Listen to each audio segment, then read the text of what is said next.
Assalamualaikum warahmatullahi wabarakatuh. Kita kembali lagi ya di channel Pejuang Mantri. Oke, di video kali ini kita akan berlatih lagi ya mengenai soal-soal P3K Perawat. Dan soal-soal ini untuk teman-teman yang D3 Keperawatan dan juga S1 Nurse ya teman-teman ya. Dan jangan lupa teman-teman untuk like video ini jika teman-teman suka. Dan jangan lupa subscribe ya teman-teman. Dan saya doakan semoga yang sudah subscribe bisa keterima P3K di tahun ini. Amin. Baik, kita langsung aja ya ke soal yang pertama. Penyuluhan dan pendidikan tentang bahaya dari penyalahgunaan narkoba merupakan contoh dari pencegahan A. Primer, B. Sekunder, C. Tersier, D. Metode pencegahan, atau E. Tahap pencegahan.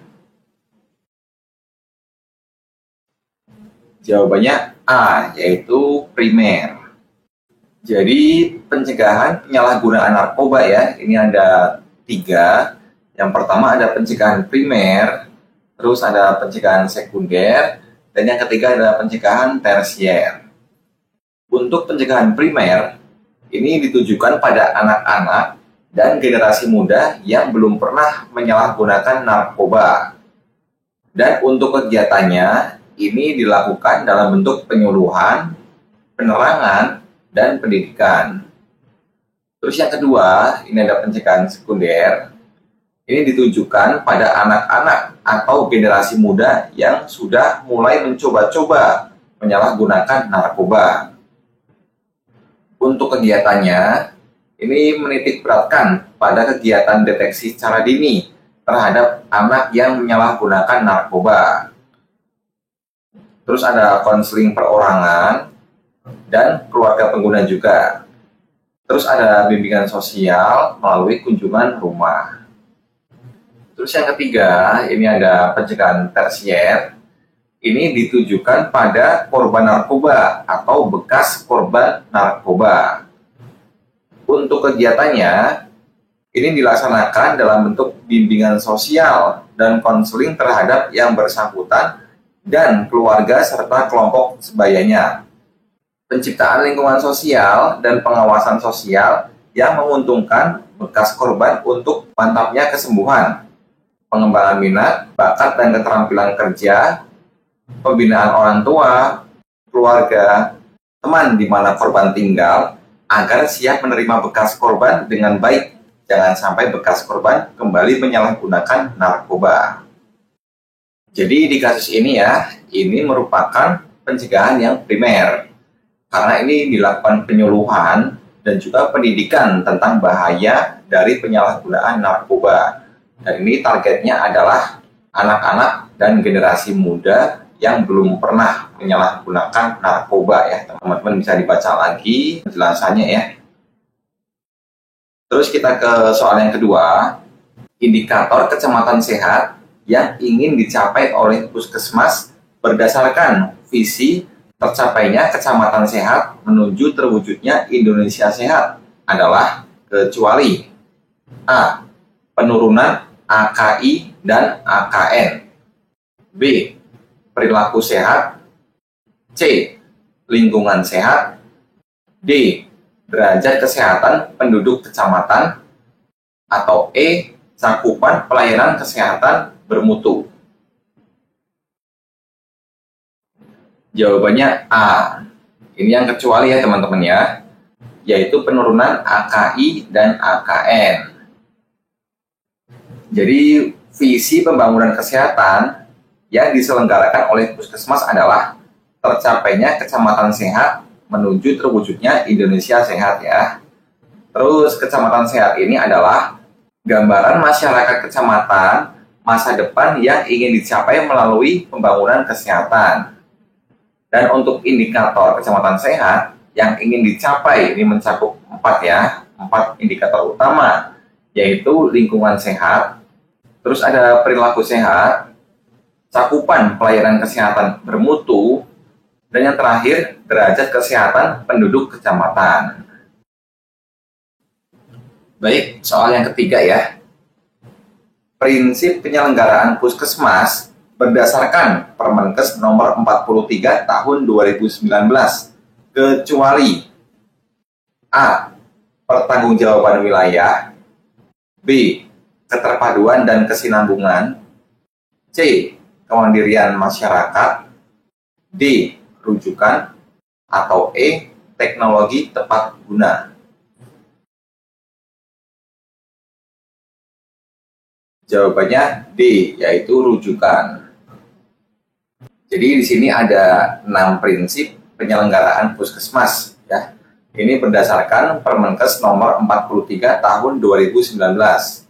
Yang pertama ada paradigma sehat, terus ada pertanggungjawaban wilayah, kemandirian masyarakat, ketersediaan akses pelayanan kesehatan, teknologi tepat guna, dan yang terakhir ada keterpaduan dan kesinambungan.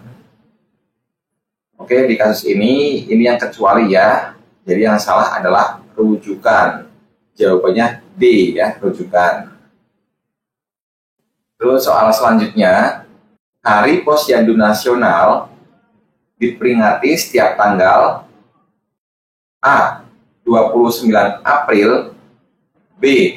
25 April, C. 11 April, D. 25 Juli, atau E. 28 Juli. Jawabannya adalah A, yaitu 29 April. Jadi setiap tanggal 29 April ya, ini diperingati sebagai Hari Posyandu Nasional.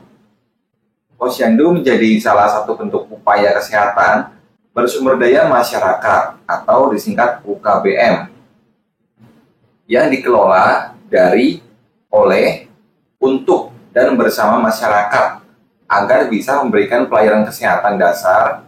Selain itu, Posyandu juga mendukung program perbaikan gizi masyarakat. Oke, jadi Hari Posyandu Nasional ini diperingati setiap tanggal 29 April. Ya, teman-teman harus ingat ya, 29 April.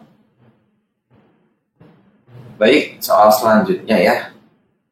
Suatu proses belajar dan praktek keperawatan yang berfokus pada perbedaan dan kesamaan antar budaya merupakan definisi dari A. Konsep berubah, B.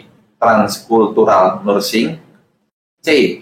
Teori berubah, D. Etika keperawatan, atau E. Konsep kebiasaan. Jawabannya B, yaitu transkultural nursing. Jadi transkultural nursing ini adalah suatu proses belajar dan praktek keperawatan yang berfokus pada perbedaan dan kesamaan antar budaya. Dan transkultural nursing ini juga merupakan cara keperawatan profesional yang berinteraksi dengan konsep budaya, berbasis di antropologi dan keperawatan.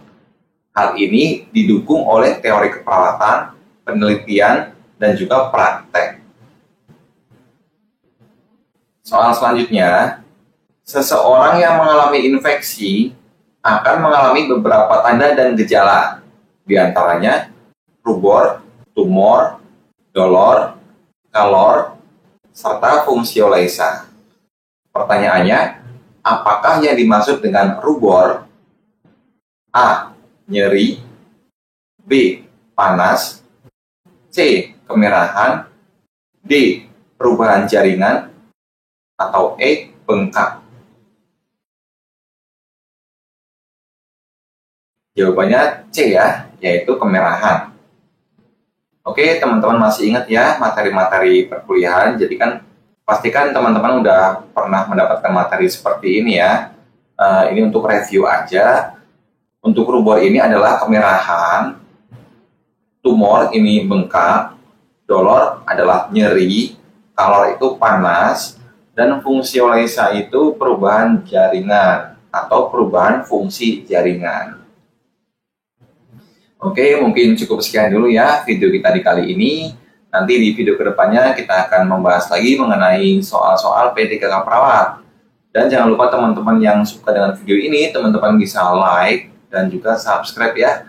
Dan saya doakan semoga yang udah subscribe bisa keterima P3K di tahun ini. Amin.